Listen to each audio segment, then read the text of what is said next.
उपचुनाव का ऐलान हुआ और अभय चौटाला गुरुग्राम में थे। हमारे संवाददाता करण जय सिंह ने अभय चौटाला से बात की। क्या कुछ उनका कहना था वो भी सुनते हैं।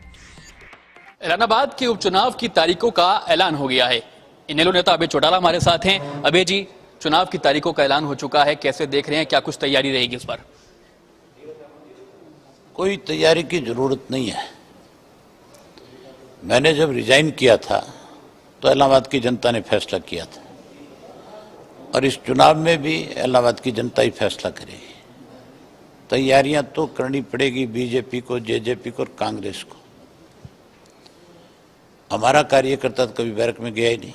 आपने देखा है 25 सितंबर को लाखों की संख्या में लोग अपने नेता के प्रति श्रद्धा सुमन अर्पित करने आए।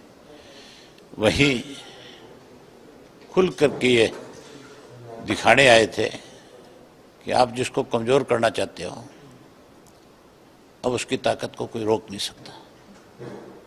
अच्छा, बात करें कि किसान आंदोलन की। किसान आंदोलन ही एक सिर्फ मुद्दा रहेगा, क्या अन्य मुद्दे भी चुनाव का हिस्सा बनेंगे? क्योंकि आपने इस्तीफा दिया, क्या मानते हैं कि इस्तीफा का सरकार पर कोई दबाव पड़ा, कोई इसका फर्क पड़ा इस्तीफे का?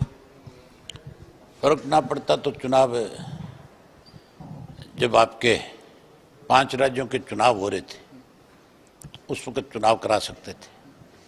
सरकार इस बात से डरी हुई थी कि उपचुनाव अगर कराया तो तुम्हारी जमानत नहीं बचेगी। कांग्रेस उससे भी ज्यादा भयभीत थी, इसलिए उसने कभी डिमांड नहीं करी। बीजेपी और कांग्रेस मिलकर के इस चुनाव को टालना चाहते थे, लेकिन बकरे की मां कितने दिन खैर मनाए। आखिर इलेक्शन कमीशन ने तारीख तय कर दी। अब जब तारीख तय होगी तो फिर मान के चलो कि इनको चुनाव में आना पड़ेगा। और चुनाव में आएंगे तो मुद्दा सिर्फ एक ही है। मैंने जब इस्तीफा दिया था तो वहां की जनता से ये पूछ करके दिया था कि क्या आप कृषि के तीनों कानूनों को जो लागू किए हैं इससे सहमत हो या फिर इसके खिलाफ हो।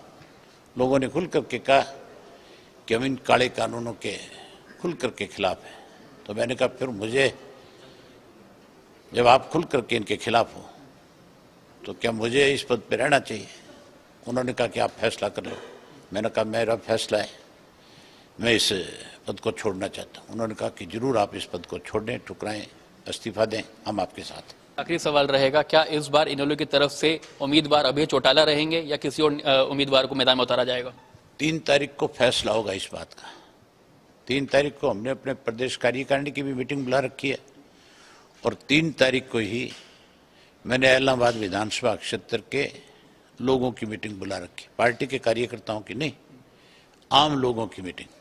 मुझे लगता है कि 15-20 हजार लोग इकट्ठा होंगे वहां। और मैं उन लोगों पे छोड़ दूंगा ये बात है कि भाई आपके कहने पे मैंने इस्तीफा दिया, आप मुझे बताओ कि अब आप किसको चुनाव लड़ाना चाहते हो। जिसका नाम वो तय करेंगे हम उसको चुनाव लड़ा देंगे। बहुत धन्यवाद अभय जी हमसे बात करने के लिए। तो जाहिर तौर पर अभय चौटाला का कहना था कि लोगों की सहमति के बाद एलानाबाद उपचुनाव में उम्मीदवार को मैदान में उतारा जाएगा। गुरुग्राम से कैमरा पर्सन साहिल के साथ करण जय सिंह, खबरें अभी तक।